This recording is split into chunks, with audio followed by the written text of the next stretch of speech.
Hello students, today we are going to discuss about the second part of chapter 2 of class 6 geography. ठीक है, आज हम geography का part 2 discuss करेंगे. Geography class 6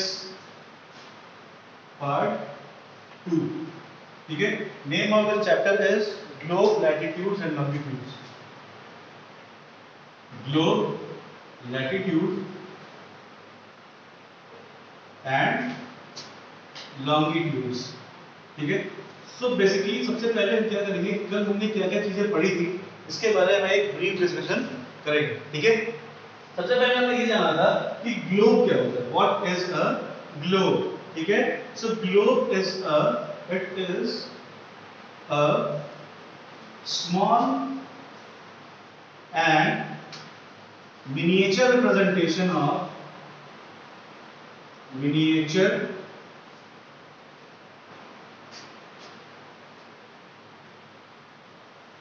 representation of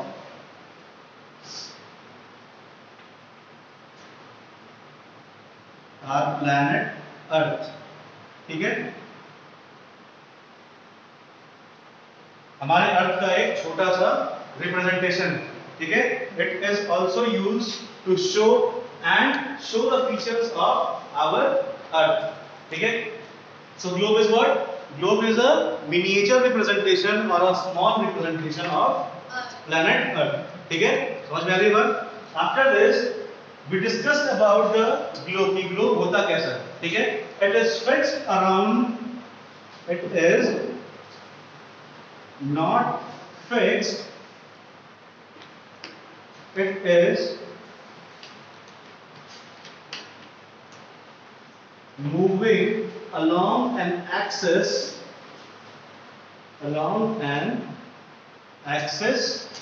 which represents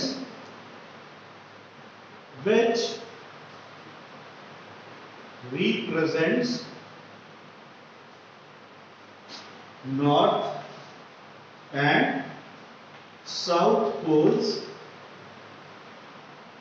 respectively. ठीक है, so basically होता क्या है कि जो ग्लोब हमारा होता है वो फिक्स नहीं होता. ठीक है, it is moving along an axis which is also known as, which is representing the north and south pole respectively. ठीक है, ये हो गया हमारा ग्लोब. ठीक है, ये हमारा ग्लोब हो गया. तो यहाँ पे और यहाँ पे दो एक्सिस से ये फिक्स होता है, इसके अलोंग ये मूव करता है. ठीक है, और इन दोनों पोल्स को हम क्या कहते हैं, नॉर्थ पोल और साउथ पोल. ठीक है, और इसी के अकॉर्डिंग हम अर्थ के और भी सारे फिजिकल डिवीजंस को स्टडी करते हैं. समझ में आ रही है बात? Okay, so this is what a globe is all about. It represents the north and the south poles respectively.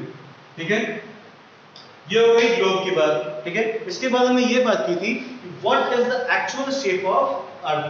ठीक है, what is actual shape of earth, actual shape of earth. So actual shape क्या है? It is not a perfect circle. ठीक है, it is round in shape but is not a perfect circle.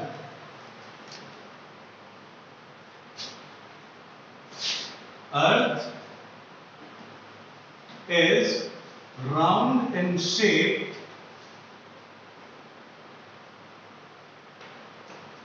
but it is not a perfect circle.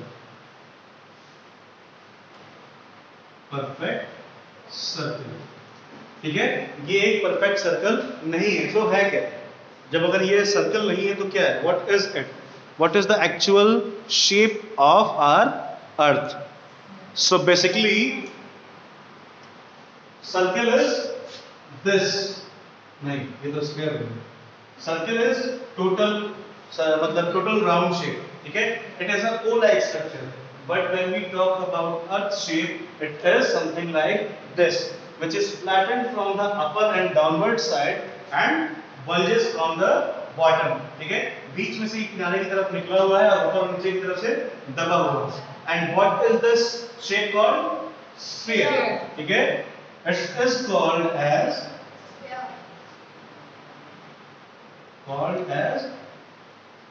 sphere. ठीक है? Earth is not round in Earth is round in shape, but it is not a perfect circle. Instead, it is sphere. ठीक है?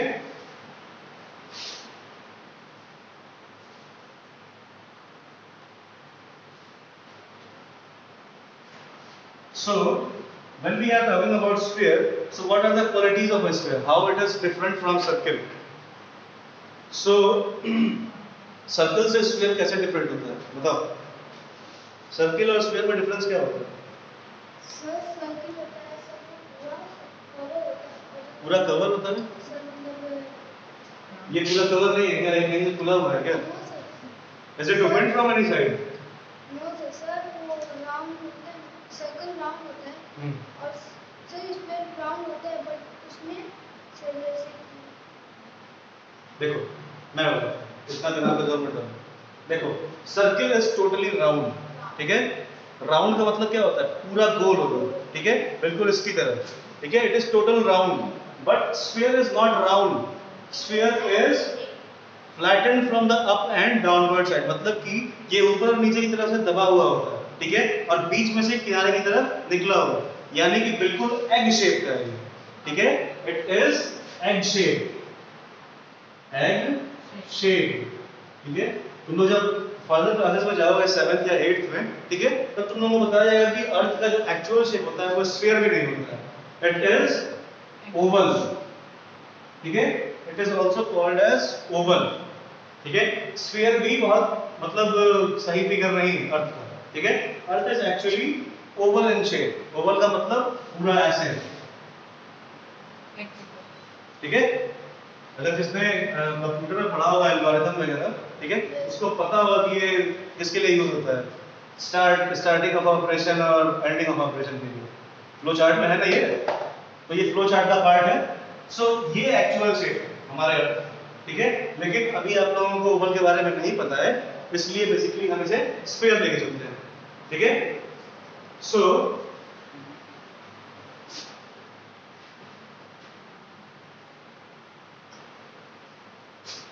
sphere is a shape which is flattened from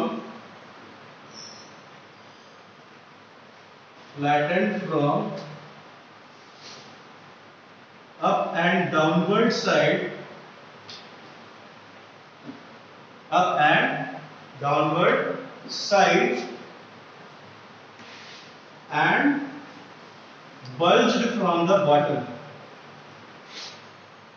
bulged from the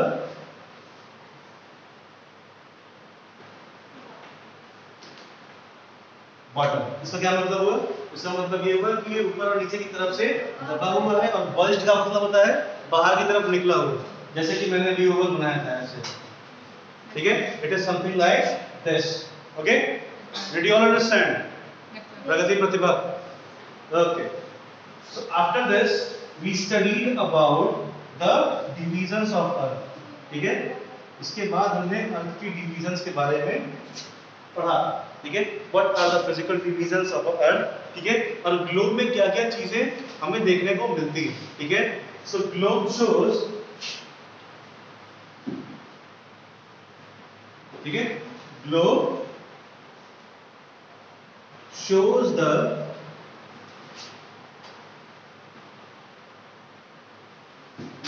physical divisions of earth,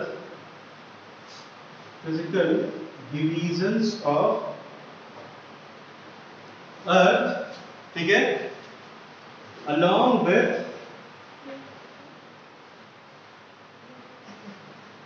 the different landforms,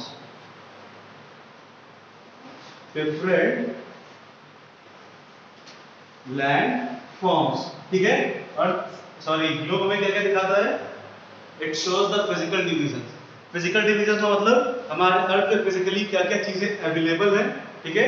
what are the things, what are the aspects that are available on the earth physically, ठीक है, जैसे mountains, reverse, oceans, ठीक है, planes, plateaus, islands, जो भी चीजें हमारे अर्थ पे प्रेजेंट हैं, ठीक है, वो चीजें हम ग्लोब के थ्रू देख सकते हैं। इसीलिए कई बार ग्लोब को ब्लू कलर का ही बनाया जाता है, ठीक है। There are some globes that are having water content in them also, ठीक है।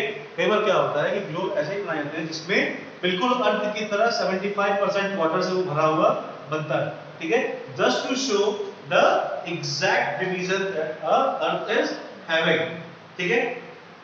तो फिजिकल डिवीजन का मतलब हो गया लैंड फॉर्म्स, ठीक है, लैंड मासेस, और जो भी चीजें फिजिकली अवेलेबल है अर्थ पे, ठीक है।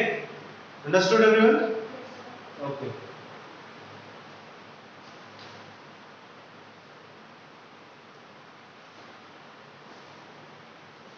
उसके बाद हमें ये जानना था कि ग्लोब कितने टाइप्स का हो सकता है, ठीक है।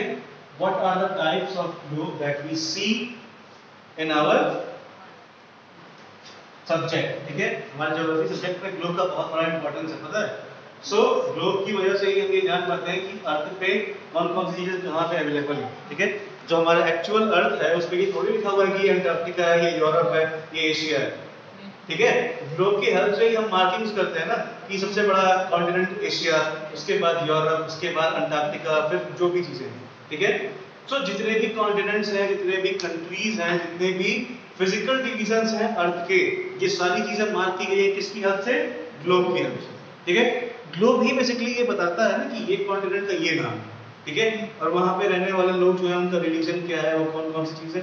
कई बार तो जो डिस्क्रिप्टिव ग्लोब्स होते हैं ना, वो ये तक बताते हैं कि कौन कौन सी डायनेस्टीज ने वहां पे रूल किया, ठीक है। डायनेस्टीज का मतलब समझते हो ना, what is the meaning of dynasty? Dynasty का मतलब ये होता है कि किस किस परिवार के राजाओं ने वहां पे राज किया, ठीक है। This is the work of a descriptive globe, ठीक है। So basically globe is of various types. Major two of them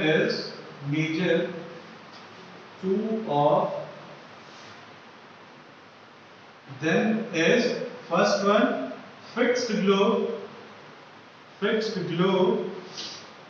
or physical globes, ठीक है। And second one is ग्लोबिक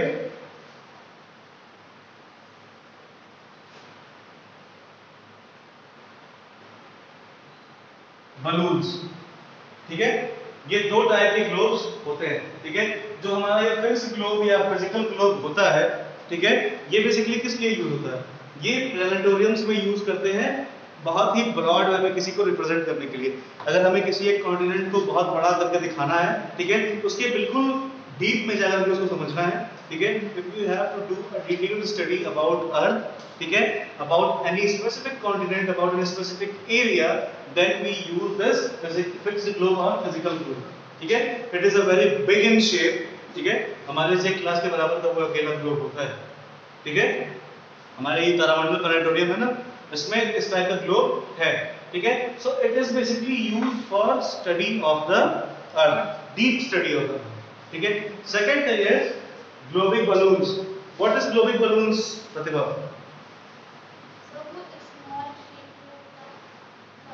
balloon कौन सा स्मॉल शेप में होता है ये बताओ।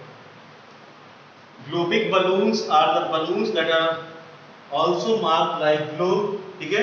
It can be inflated whenever it is in use, and it can be exhaled whenever not in use, ठीक है। क्या बताया था कल मैंने ये बताया था ना कि कई सारे ऐसे बलून्स होते हैं, ग्लोबिक बलून्स, जिनको एक बार यूज करते वक्त हम उसमें एयर डाल करके उसका यूज कर सकते हैं, फिर जब उनका यूज नहीं है तो एयर को हम इन्फ्लेट आउट कर सकते हैं, ठीक है। समझ में आ रही है बात? Sit down. So this is the two types of globe that we are physically having in our study, ठीक है। ये हो गई हमारी ग्लोब की कैटेगरीज, ठीक है। So physical globe का definition क्या होगा? It is a type of globe which is used for detailed study of our planet, ठीक है। And globic balloons, these are the balloons that are also in the shape of a globe which are inflated whenever there is use and exhaled out whenever not used. ठीक है, it is very handy to travel क्योंकि उसको कहीं भी ले जा सकते हैं easily. ठीक है, it is very handy to carry, it is very handy to be used. ठीक है, क्योंकि उसमें भी सिमिलर मार्किंग्स होती हैं जैसे कि हमारे फिजिकल या फिक्स ग्लोब पे होती है. ठीक है, अब वो बलून भी बहुत बड़े बड़े होते हैं. मॉन्स्टर बलून का नाम अगर किसी ने सुना है तो it is a type of monster balloon. ठीक है, after this we studied about earth. अब हम इसके बाद अर्थ पे हम लोग चले हैं. ठीक है, कि what is earth, how it is made up of and what is the work of earth that it does. ठीक है, अर्थ क्या क्या काम करता है, ये सारी चीजें हमें पता करनी थी. ये है हमारा अर्थ. ठीक है, अर्थ में क्या चीजें समझ में आती है तुम्हें? देखते ही अर्थ में क्या चीजें सबसे पहले समझ में आती है? हाँ, तेज बोलो. waters water is a term, water bodies. Yes, because it seems to be blue in color whenever seen from the space. ठीक है, जब हम इसको स्पेस से देखते हैं तो ये ब्लू कलर का दिखता है हमें. ठीक है, क्यों दिखता है? क्योंकि 75% of the earth is covered with water. ठीक है, that is why it looks like blue planet. ठीक है, तो सबसे पहले अर्थ की फोटो ली गई थी स्पेस से. ठीक है, when Rakesh Sharma went into the space and he took the picture of earth, he told us that it is also a blue planet. ठीक है, why he told us like that it is a blue planet? Because he saw that about 75% of earth is covered with water. ठीक है, बहुत ज्यादा water content हमारे अर्थ पे है, लेकिन ड्रिंकिंग वाटर कितना है? How much percentage of drinking water is available on earth? Can anyone tell me? Anyone?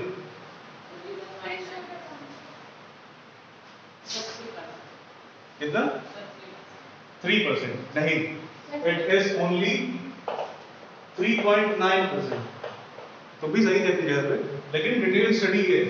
ठीक है, इसमें से भी 3.9% में भी 2% क्या है? ग्लेशियर. ग्लेशियर मतलब समझते हो? बर्फ. ठीक है, जो माउंटेन्स पे बर्फ जमा होती है. ठीक है, उन बर्फ का जो हिस्सा है ये 2% है. ठीक है, बचता है कितना? 1.9%.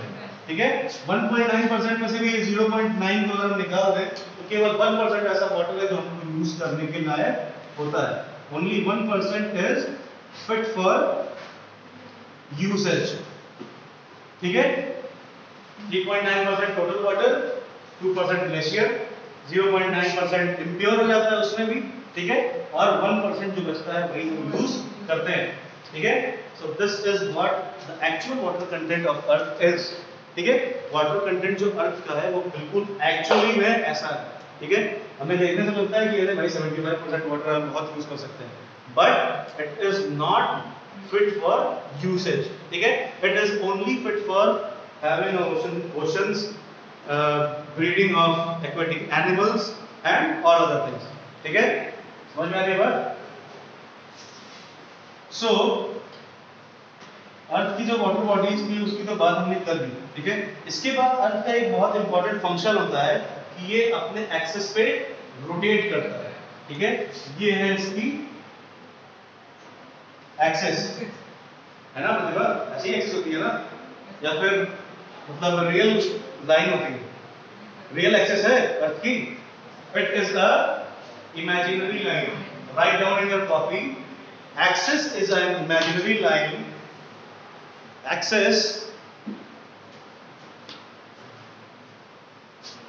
Axis is an imaginary line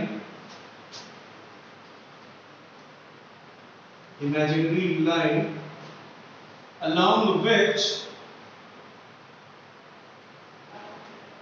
Earth completes its rotation. ठीक है, what is the timing of rotation?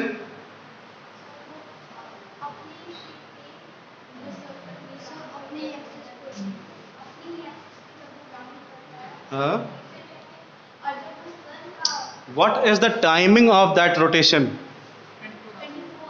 Okay, so rotation in 24 hours. ठीक है, ये हो गया शट डाउन कर दो. So this was the timing of rotation of Earth. Actually it is not actual 24 hours. It is कितना? So 1 day 6 hours, यानी कि 30 घंटे में करता है. ये कुछ नया साइंस ले आए हो क्या तुम अपने तरफ से? जरा खड़े हो जाओ. देखो जो एग्जैक्ट टाइमिंग होती है इस रोटेशन की वो होती है 23 hours 36 minutes. ठीक है, 23 hours 36 minutes 59 seconds. ये एक्चुअल रोटेशन टाइम है. लेकिन अप्रोक्सीमेटली में जब कभी कभार सीजन्स या फिर जो डे नाइट का शेड्यूल है वो कई बार बड़ा और छोटा होता रहता है ना, इस वजह से इसको अप्रोक्सीमेटली 24 आवर्स लेके हम चलते हैं. ठीक है, so this is the exact timing of rotation of earth along its axis. ठीक है, axis is an imaginary line on which earth rotates. ठीक है, after this we studied about one more line. ठीक है, हमने एक और लाइन के बारे में डिस्कस किया था जो अर्थ को 2 इक्वल पार्ट्स में डिवाइड करता है. ठीक है, what is the name of this line? Equator. The name of this line is equator. Okay, so what is the function of this equator? ये इक्वेटर करता क्या है? ये हमारा नॉर्थ पोल है, ये हमारा साउथ पोल. ठीक, बताओ what is the work of this equator? हाँ ठीक है, चलो ये तो बात समझ में आ गई. और इसका क्या काम होता है? What is the another word for?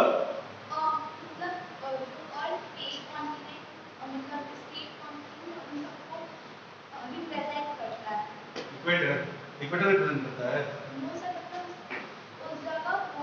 कुछ भी बोल रहे हो तुम लोग यार.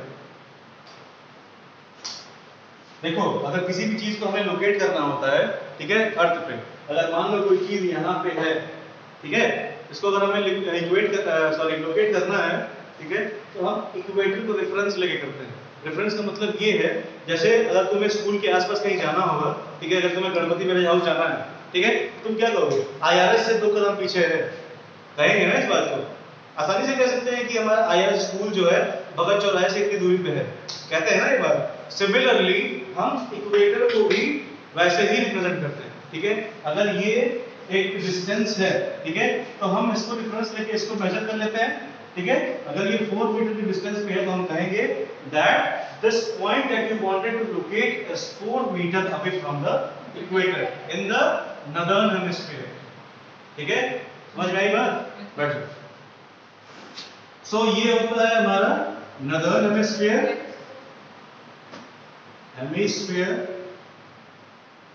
and this is southern hemisphere. Southern नहीं होता, southern. ठीक है, southern hemisphere. ठीक है, northern hemisphere and the southern hemisphere. Basically, these two are the equal halves that are separated by our equator. ठीक है, इस इक्वेटर की वजह से 2 इक्वल पार्ट्स में डिवाइड अर्थ हो जाता है. ठीक है, इसको एक को नॉर्दर्न एक को सदर्न क्यों कहते हैं? क्योंकि इधर नॉर्थ पोल है, इधर साउथ पोल है. ठीक है, एक और बात बताओ कि नॉर्थ पोल और साउथ पोल का जो सीजन होता है वो कैसा होता है? What is the season according to the north and south pole? Yesterday I told you. What is the seasons that north and south pole are having at the same time? So basically the season at the north and the south pole is totally frigid. ठीक है, ये frigid zone होता है ना, होता है ना. So this is a frigid zone. Frigid zone, ये भी frigid zone. Frigid zone गर्मी लगती है यहाँ पे. ठीक है, फ्रिजिड जोन में बेसिकली होता क्या है कि ये पूरा ग्लेशियर से भरा होता है. ग्लेशियर का मतलब क्या होता है? स्नो, बर्फ. ठीक है, the total atmosphere, the total lakes, water bodies, whatever are present in this area of earth are basically freeze. ठीक है, and that is why it is called as frigid zone. ठीक है, सारा बर्फ पिघल जाए तो क्या होगा? जाके बर्फ से पूछना क्या होगा। सारा बर्फ अगर पिघल जाएगा तो आपके पास फ्रेश वाटर तो बहुत लार्ज अमाउंट में होगा, but it is enable to have a large amount of fresh water at similar time. ठीक है, अभी अगर हमारा जितने भी ग्लेशियर्स हैं वो पिघलना स्टार्ट कर दें, ठीक है, तो बेसिकली होगा क्या कि सारे जितने भी समुद्र हैं या नदियां हैं वो सारी लेवल अप हो जाएगा, ठीक है, और there will be a cause of flood and tsunami in all over the world. ठीक है, समझ रहे हो ना? ये नॉर्थ पोल देखने में इतना छोटा सा लग रहा है, इतना छोटा होगा नहीं।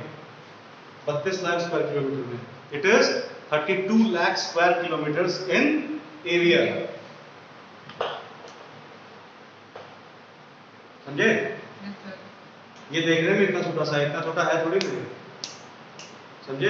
ये केवल इंडिया नहीं है, इंडिया की पूरा वर्ल्ड है, पूरा ग्लोब है, ठीक है, इसमें 7 बिलियन की आबादी रहती है। It is having 7 billion population, ठीक है, and each and every individual that is coming under this category is experiencing even this frigid zone once in a life every time। ठीक है, हमेशा लाइफ में एक बार जरूर फ्रिजिड जोन की जो भी चीजें हैं उसको एक्सपीरियंस करता है। ठीक है, तो ये हो गया हमारा southern hemisphere, northern hemisphere, equator, ठीक है, फ्रिजिड जोन। ठीक है, इसके बाद हमने ये जाना था, ठीक है, the northern half of the earth is known as northern hemisphere and the southern part is known as southern hemisphere। ठीक है, they are both equal halves, therefore the equator is an imaginary circular line। ये भी कोई real line नहीं है, it is also a imaginary line that divides earth into two equal parts। ठीक है, therefore the equator is an imaginary circular line and is a very important reference point to locate places on earth। ठीक है, इसी को reference मान करके हम अर्थ पे चीजों को लोकेट कर पाते हैं। ठीक है, all the parallel lines from the equator up to the poles are called parallels of latitudes। ठीक है, जो भी लाइंस इस इक्वेटर के पैरेलल पोल्स तक जाती हैं इन सबको हम क्या कहते हैं? Parallels of latitudes. ठीक है, इक्वेटर के पैरेलल होना चाहिए। अब ये बताओ पैरेलल का मतलब क्या होता है? What is the meaning of parallel? Harsh, ये आंसर तो नहीं था मेरे क्वेश्चन का, नहीं पता। What is the meaning of the exact meaning for parallel lines? ठीक है, so all the parallel lines that run parallel to the equator towards the poles are known as parallels of latitudes. ठीक है, इनको हम क्या कहते हैं? Parallels of latitudes कहते हैं।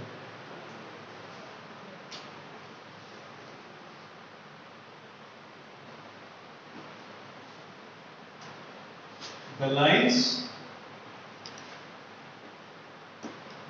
running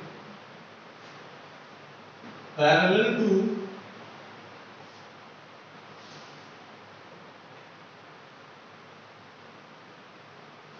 equator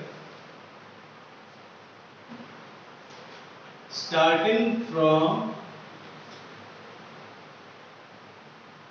south pole to the north pole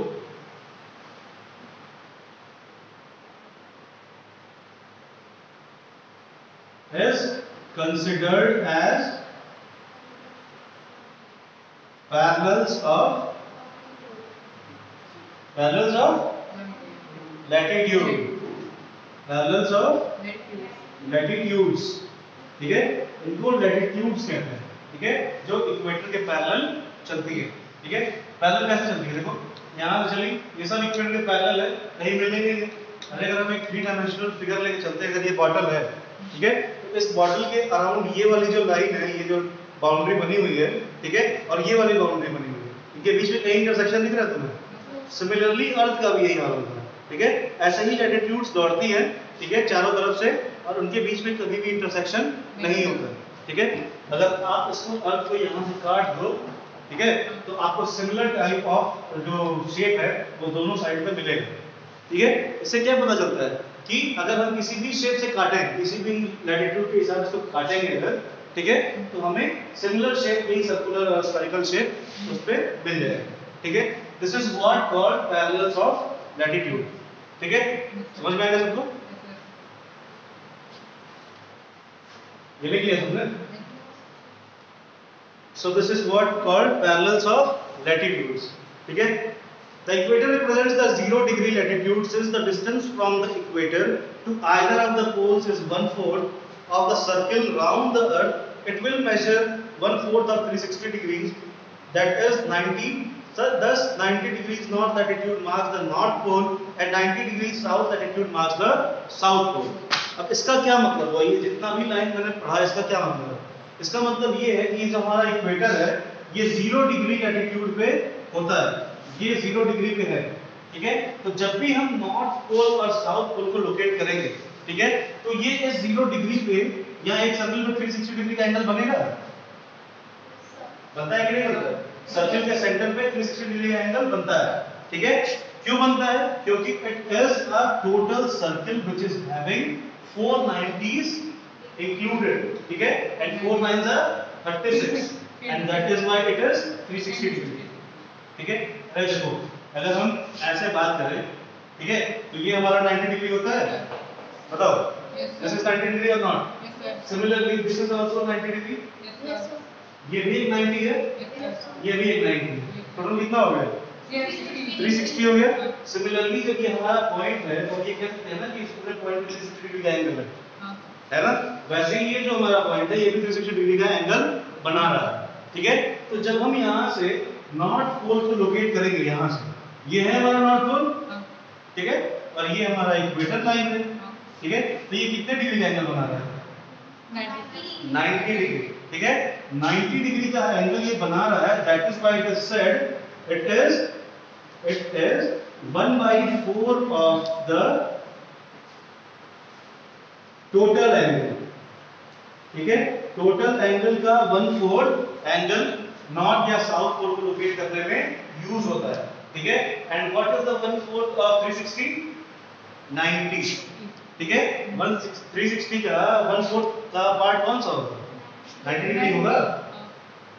नहीं समझ में आ रहा है? आ रहा है तो फिर से बताएंगे ना, कोई दिक्कत नहीं है इसमें। नहीं आया समझ में?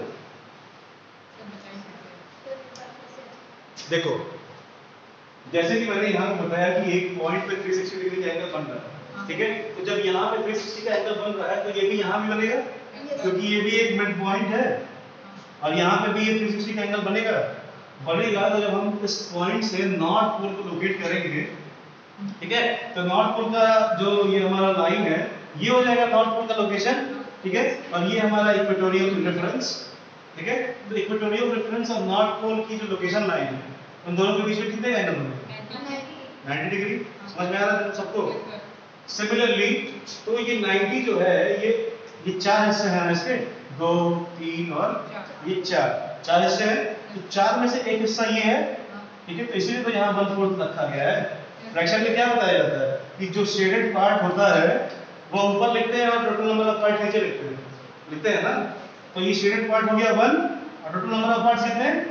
4। ठीक है, 1/4 ऑफ द टोटल एंगल। ठीक है, 360 का 1/4 हिस्सा वो है। ठीक है, सिमिलरली जब हम नॉर्थ पोल की जगह साउथ पोल को भी रिप्रेजेंट करते हैं तो ये भी 1/4 का जो पार्ट है इसी का यूज हम करते हैं। ठीक है, तो ये समझ में आ गया ना कि 1/4 कैसे है। चलो, so as such all parallels north of the equator are called north latitudes। ठीक है, जितने भी पैरेलल्स नॉर्दर्न हेमिस्फीयर पे लाई करते हैं इनको नॉर्थ लैटिट्यूड्स कहते हैं, जो यहाँ लाई करते हैं क्या कहते हैं? Southern latitudes. ठीक है, so similarly all parallels south of the equator are called south latitudes. The value of each latitude is therefore followed by the word north और साउथ। ठीक है, जब भी हम किसी लैटिट्यूड की एक्सटेंट लिखते हैं या वैल्यू लिखते हैं, ठीक है, तो ये हमेशा डिग्रीज में होती है। ठीक है, क्यों डिग्रीज में होती है? क्योंकि ये 3 डायमेंशनल फिगर है। 3 डायमेंशनल फिगर में क्या होता है बेसिकली? 3 डायमेंशनल फिगर में हम कहीं पे भी point value, numeric value declare नहीं कर सकते। ठीक है, हमेशा हम एंगुलर मेजरिंग करते हैं। ठीक है, अगर हम इसके रेफरेंस में इसको लोकेट करेंगे तो डिग्रीज के फॉर्म में ही तो आएगा। अरे भाई देखो, इस वाले लैटिट्यूड को हमें लोकेट करना है। ठीक है, सेंटर से रेफरेंस लेके चल रहा है, ये बना, ये बना, तो ये क्या है, एक एंगल ही तो है, ठीक है। तो हमेशा इसको एंगल्स के फॉर्म में लिखते हैं, ठीक है। जो southern hemisphere sorry northern hemisphere में जो लैटिट्यूड्स होते हैं उनको नॉर्थ से रिप्रेजेंट करते हैं, जो सदर्न में होते हैं उनको साउथ से। अगर हम मानते हैं कि 67 डिग्री का लैटिट्यूड है ये वाला, ठीक है, तो इसको लिखेंगे 67 डिग्री नॉर्थ, ठीक है। और अगर ये 67 डिग्री साउथ वाला है इसको लिखेंगे 67 डिग्री साउथ। समझ में आएगा? कोई कंफ्यूजन नहीं भी नहीं ना? चलो, यानी कि लैटिट्यूडनल एक्सटेंट समझ में आ गया, ठीक है।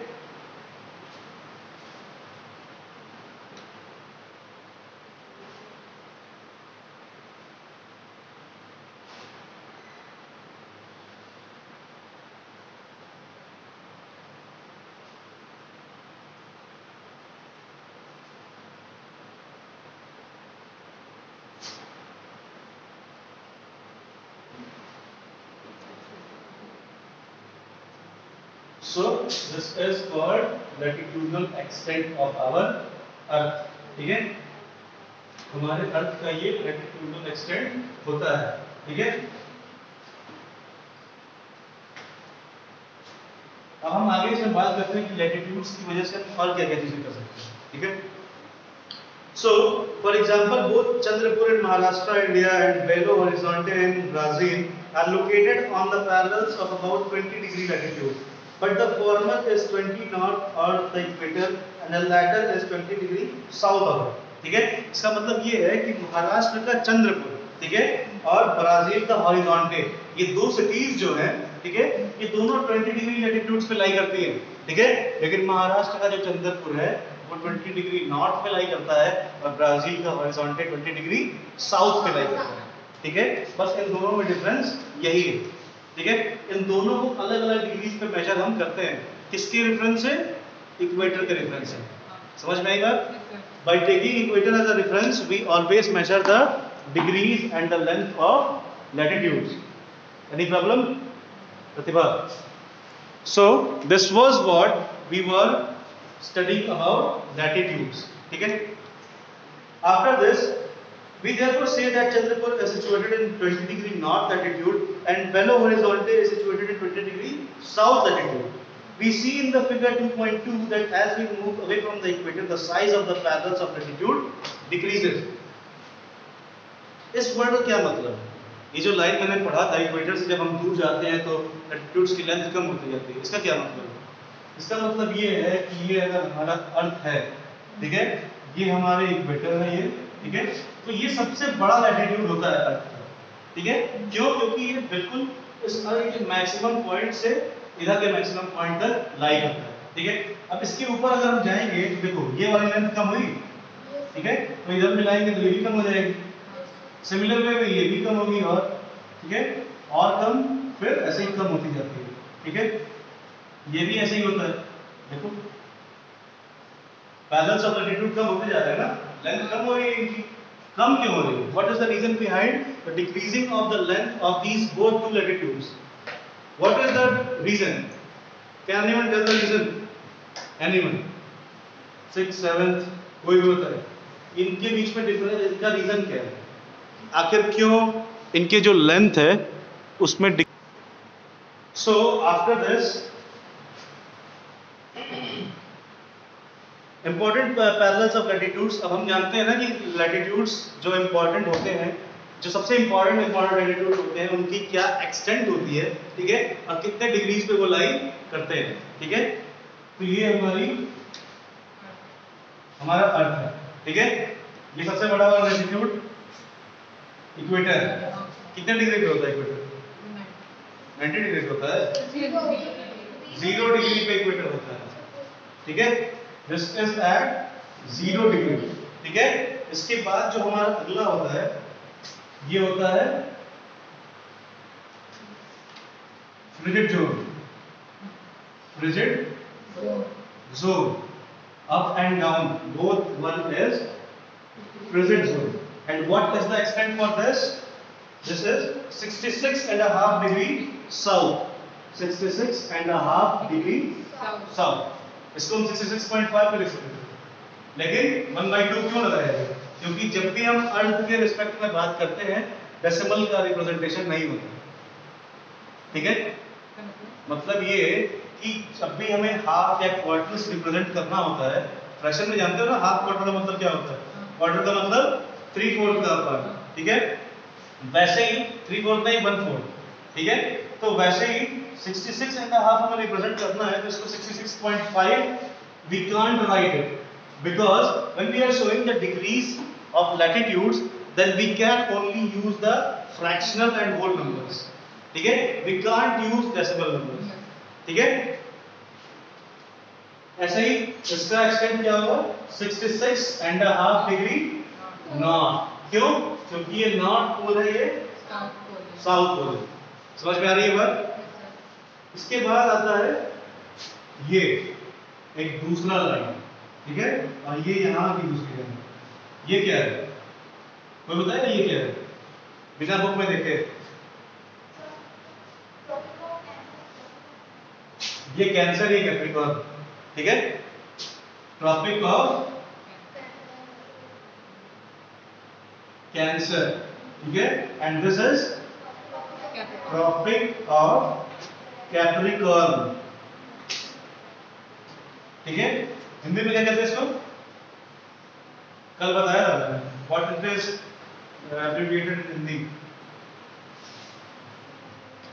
ये किसी चीज से मैच नहीं कर रहा है, कैंसर और Capricorn,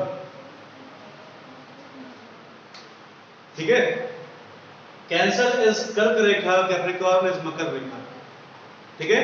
it is in Hindi because it is also necessary for you all, as you all are also living in India, then you should know what is the meaning of this in Hindi also, ठीक है? And that is the main reason behind I am telling you the Hindi abbreviation of these things, ठीक है? Set down. So tropic of Cancer and tropic of Capricorn are at similar latitudinal extents, but the directions are different, ठीक है? So it is 23.5 degree north. This is 23.5 degree south, ठीक है?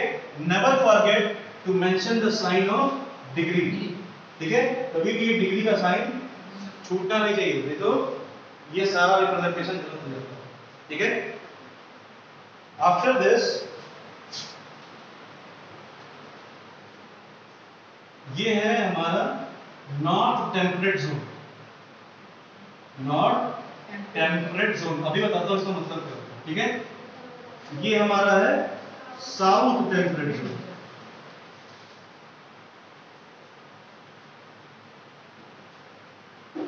ठीक है? ये जो हमारे बीच का हिस्सा है ये वाला, अभी इसको हटाते हैं बीच में से।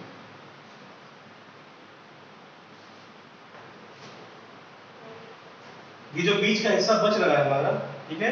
इस बीच के हिस्से में ये हमारा आता है एक इमेजिनरी लाइन, इसको कहते हैं इक्वेटर, ठीक है?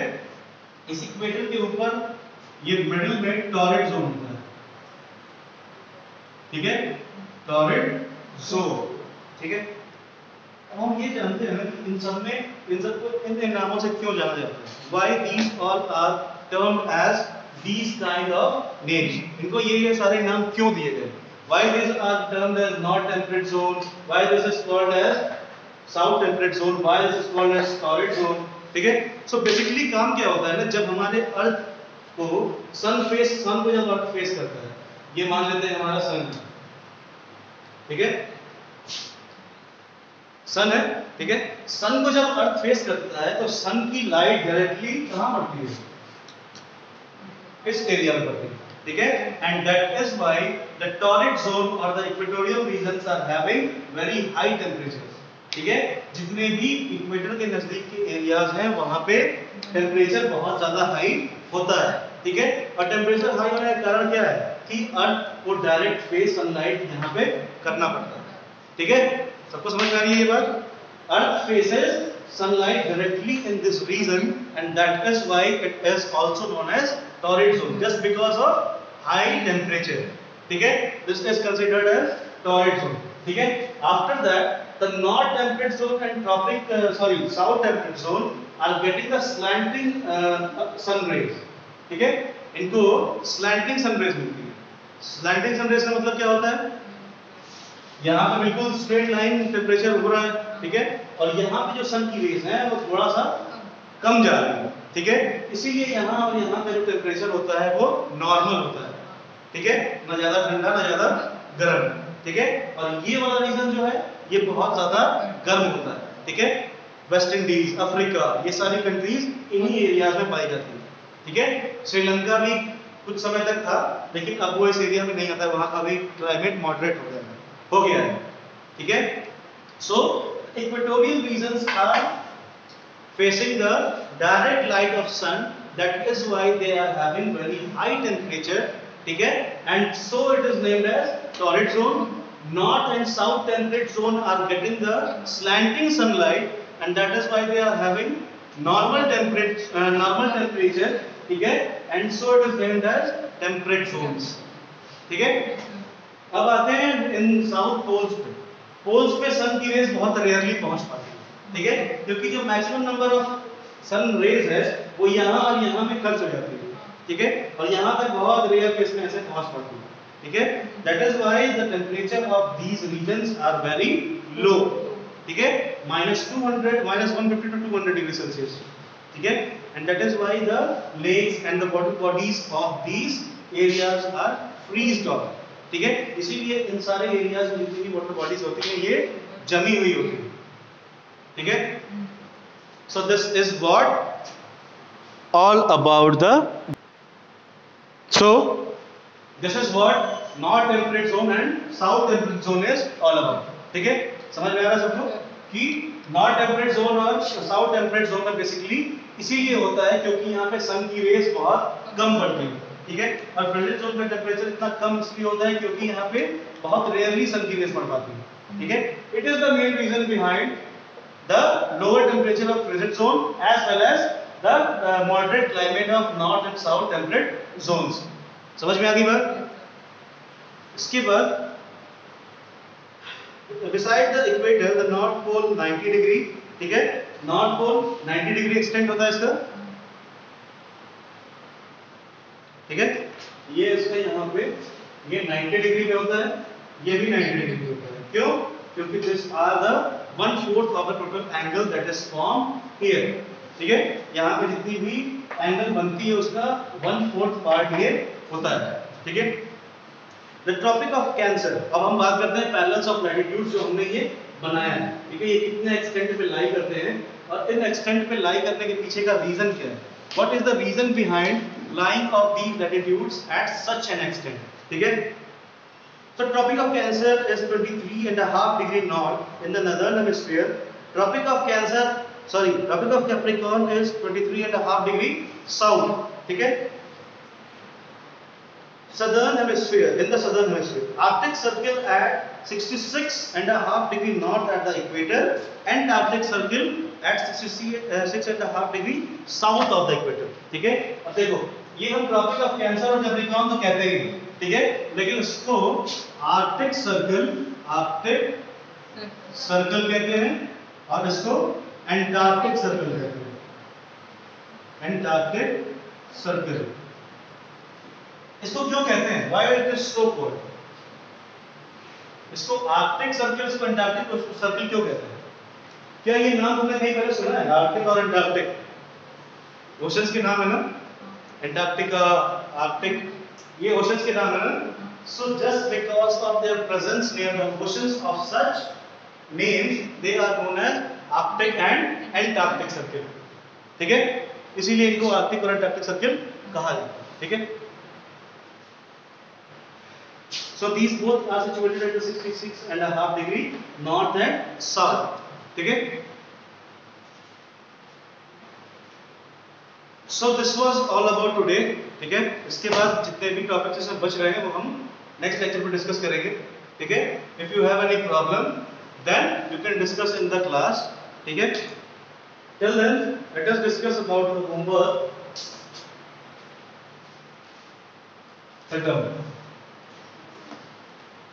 Don't dare to repeat it again, both of you.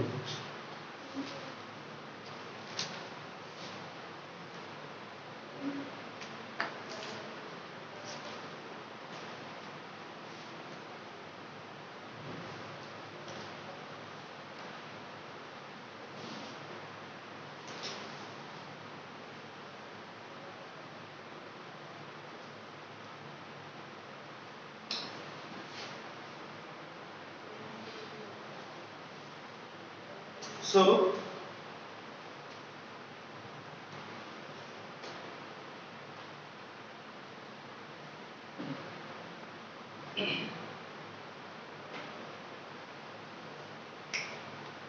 do question number 1 to 3 of your textbook. ठीक है?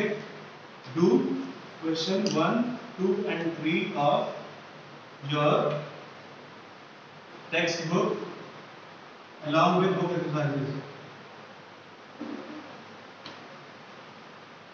Book exercises. ठीक है? क्वेश्चन नंबर 1 to 3 उन टॉपिक्स में से है जो मैंने आपको पढ़ा दिया है. ठीक है?